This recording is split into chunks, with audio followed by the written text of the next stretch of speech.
বটিয়াকাটায় খাদ্য নিয়ন্ত্রক কর্মকর্তার উপর হামলার প্রতিবাদে মানববন্ধন অনুষ্ঠিত হয়েছে। খুলনার বটিয়াকাটা থেকে বিস্তারিত জানাচ্ছেন রিপন রায়।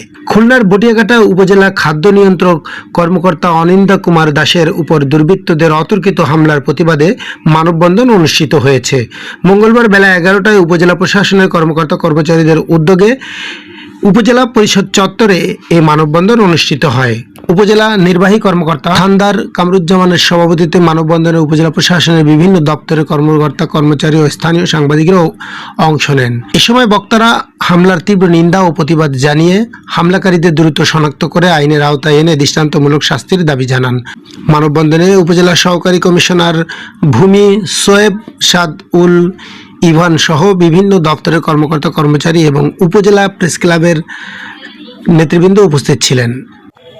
বটিয়াকাটা উপজেলা খাদ্য নিয়ন্ত্রক জনাব অনিমার দাসের উপর 5 থেকে 6 জন সশস্ত্র দুর্বৃত্তের জনক ও কাপুরুষী। দৈনিক ইবি নিউজ, আমরা দেশ ও মানুষের কথা বলি।